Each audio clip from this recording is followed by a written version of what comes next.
The following is a work of fiction. The intent is to promote and publicize a work of American fiction. Similarities to real people, places, or events are entirely coincidental.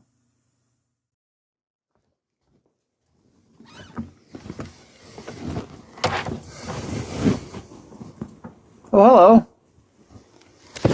Welcome back, viewers, to another chapter of Paul Flum reads from his novel, HENRI EDSON XIMENEZ. And we are back in 1997.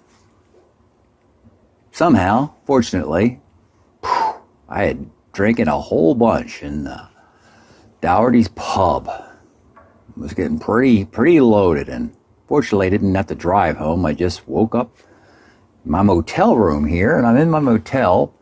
This is the Carib Balcony Hotel in St. Charles Plaza Motel in New Orleans, Louisiana.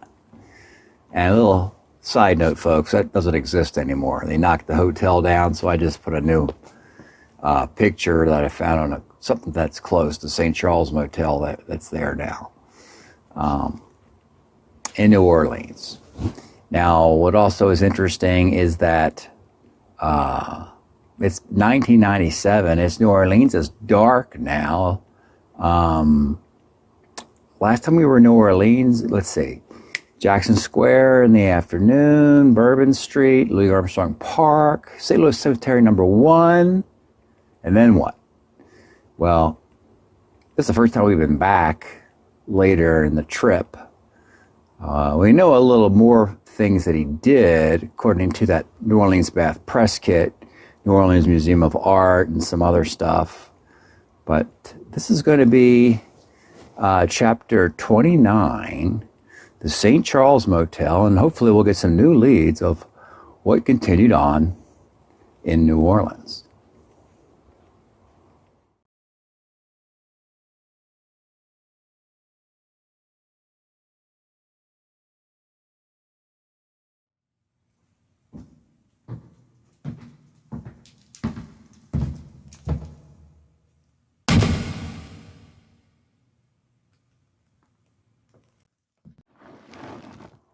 Okay, folks, chapter 29, the St. Charles Motel.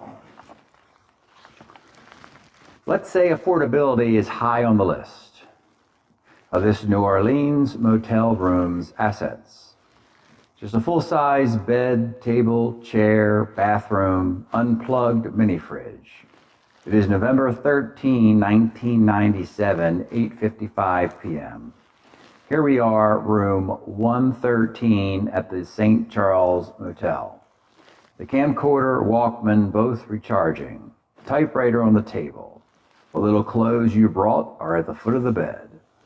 Open up the front door of this quaint temporary abode. Let some swampy, humid, miry air not unclear the head. No, sir.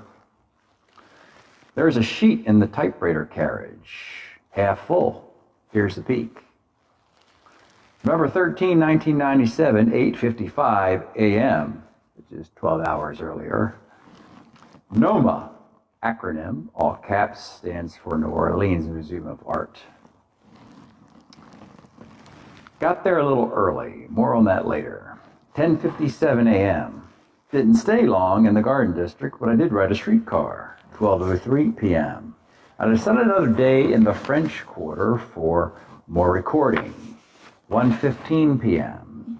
I walked down Bourbon Street, entered a saloon, started filming. The bartender didn't care. Fine. I recorded many black-white footage for the creepy organ song, Death of a Country Singer. 2:05 p.m. Immediately outside, I saw 3 consecutive horse-drawn carriages. We saw that, did we not? In a little clip from the New Orleans Bath video, so that verifies it.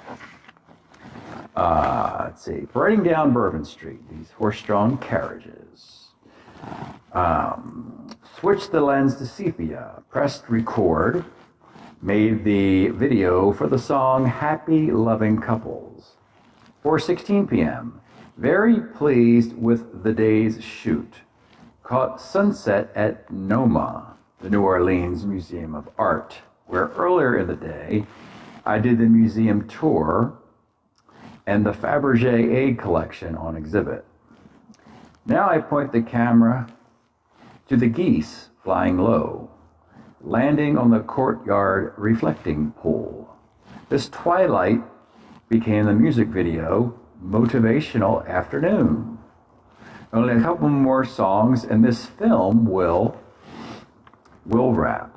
5:13 p.m. I started picking up pieces of Spanish moss along the way.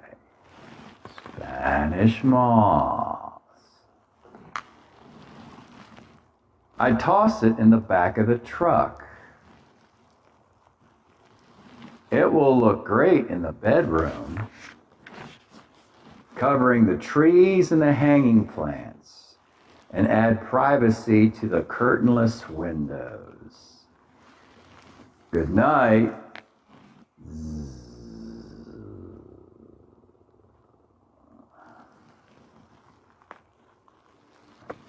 Well, that's how that chapter ends. He actually gets to fall asleep without any pratfalls. All things considered, after the last chapter, not a bad gig, right? He was sloshed in the Baltimore bar in 2002. And instead of getting to his car and driving in somewhere, he wakens 5 years previous to the day,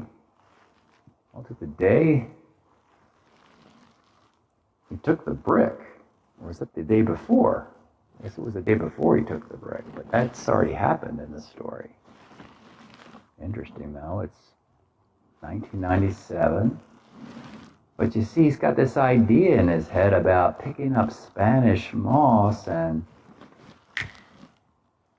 that's why in 1998 there was a hefty trash bag liner in his knapsack, as he was just discovering the notion, just throwing it in the back of the truck here on this particular day as it was documented. So, I guess it's a learning experience. And that concludes this chapter. I want to thank Conscious Publishing, the Shrimp Trawler channel.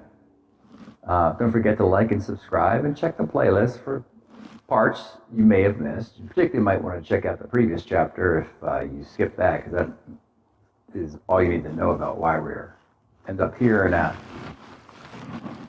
on the balcony of our motel. The clip at the end will have some footage from the New Orleans trip, and we want to thank you all for tuning in. We'll see you next week.